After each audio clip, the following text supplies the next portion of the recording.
Pastor, eu tenho uma pergunta aqui sobre dons. E eu peguei um trecho do livro para a gente comentar, para a gente conversar sobre ele.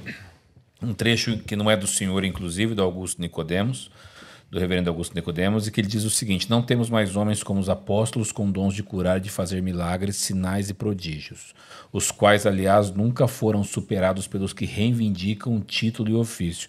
Que eu não vou nem entrar na questão de apostolado, mas na questão de dons.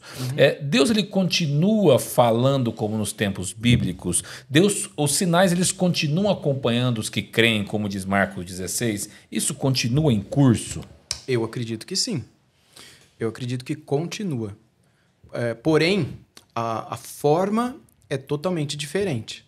A gente vê que Deus, no tempo apostólico, falava por meio dos apóstolos, que não só falaram, mas escreveram e lançaram o fundamento dos apóstolos, né, como Paulo chama, que é o que nós temos hoje no Novo Testamento. Logo, hoje nós temos esse fundamento que se encerrou, que se fechou. Né? Então, não há mais o dom da revelação do cânon. Porque se houvesse, a Bíblia poderia continuar sendo escrita. E isso seria um perigo gigantesco, porque, enfim, a gente só imaginar, né? Então, imagina os absurdos que se faria, né? E, inclusive, existem muitas seitas hoje em dia. Sim. Justamente por causa disso. Baseadas na Bíblia. Baseadas na Bíblia com acréscimos, né? Pessoas acrescentando ideias na cabeça delas, né? Então, eu acredito que Deus continua falando hoje, mas acredito que é por meio das Escrituras, né? Eu acredito que Deus continua curando hoje, porém não como ele curava no começo do ministério apostólico, né? A gente vê, por exemplo, as curas acontecendo no ministério de Jesus e foram abundantes, né? E não era só porque era Jesus, era também porque era Jesus, mas era também para cumprir aquilo que o profeta Isaías havia dito a respeito dele. Quando fala que ele levou sobre si as nossas enfermidades, e Mateus explica que as curas que Jesus fazia eram para cumprir essa profecia. Então, as curas aconteciam para cumprir essas profecias do Antigo Testamento e elas acompanharam o início do ministério dos apóstolos. Porém, já no final do ministério dos apóstolos, a gente já não vê tantas curas assim, né? A gente vê, por exemplo, Paulo orientando Timóteo a tomar vinho por conta de um problema no estômago. Ele não... Eu tenho certeza que Paulo orou pela saúde do Timóteo, né? Mas ele não orou não curou Timóteo, entendeu? Como ele curou outras pessoas. Então, a gente vê que... E esse é só um exemplo. A gente tem outros que a gente percebe que nas últimas epístolas a serem escritas no Novo Testamento, a gente percebe que a ocorrência de cura era menor do que aquelas que a gente via no início, com pessoas que tinham esse dom de curar, como claramente tinha o apóstolo Pedro, né?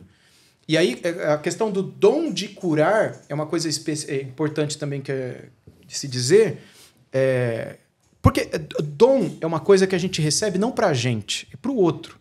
Se eu tenho o dom de ensinar, não é para eu me ensinar, é para ensinar o outro.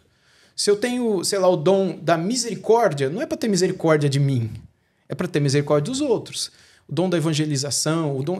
Qualquer dom é para o outro. O dom é para a edificação da igreja.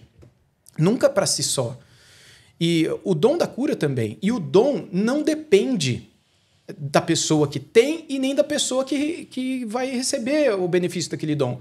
Depende do dom. O dom em si só, ele é algo. Não é? Ele é um presente, um poder, enfim, a palavra que Paulo usa aos Coríntios, ele é um carismata, ele é um espírito. O dom é um espírito. Inclusive, Paulo fala sobre dons espirituais no texto original. Até alguns teólogos evitam falar sobre isso, porque isso é complicado. Paulo não fala de dons espirituais, ele fala de espíritos, que nós recebemos espíritos de Deus. E aí as Bíblias traduzem como dons espirituais. Pois bem, eu não estou querendo dizer que o dom é um espírito, não é isso, mas ele é algo que em si só tem um poder. Então, o ensino, por exemplo, se eu tenho o dom de ensino, independentemente de você aceitar o meu ensino ou não, quando eu estiver ensinando, eu vou ensinar. Entende? Se eu tenho o dom da misericórdia, independentemente de você ter fé ou não, se eu tenho esse dom, na hora de eu agir, você vai ser abençoado por aquela misericórdia. O dom da cura é a mesma coisa. Se eu tenho o dom da cura, independentemente de você crer ou não, você vai ser curado. Então, não tem essa no Novo Testamento de eu ter o dom da cura e eu orar pela sua vida e você continuar doente. E aí depois eu dizer que foi por falta de fé que você não foi curado. Porque não depende da tua fé. Depende do dom. O dom em si, ele age com poder. E a gente vê isso no livro de Atos, com alguns apóstolos que tinham esse dom da cura, e que é bem evidente no começo do ministério apostólico, né, apostolar ali, que as pessoas tinham isso. Então, por exemplo, se hoje alguém tivesse o dom de cura, isso não significa que eu não acredito que Deus cure, tá?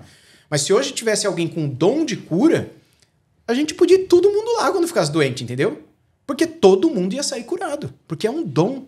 Não depende de quem tá ali querendo receber aquilo lá. É algo que tá naquela pessoa e abençoará a outra, né? Porém, isso não existe mais. Então, o que existe hoje é um Deus que cura, é um Deus que ouve orações, é um Deus que trata pessoas, que restaura pessoas e que nem sempre restaura pessoas. Às vezes, eu oro por alguém Sim. e essa pessoa é curada. Eu já orei por pessoas e pessoas ficaram curadas. Sim. Isso já aconteceu. Mas eu não acho que eu tenho o dom de cura. Pelo fato de eu ter orado e a pessoa ficar curada mesmo. E eu já orei por pessoas que morreram. Então, assim, eu creio que o mesmo Deus que me ouviu e curou aquela pessoa e fez com que aquilo fosse um bem para aquela pessoa, foi o Deus que levou aquela outra pessoa porque entendeu que aquilo foi um bem na vida daquela outra pessoa, entende? Então, é assim que eu vejo, né?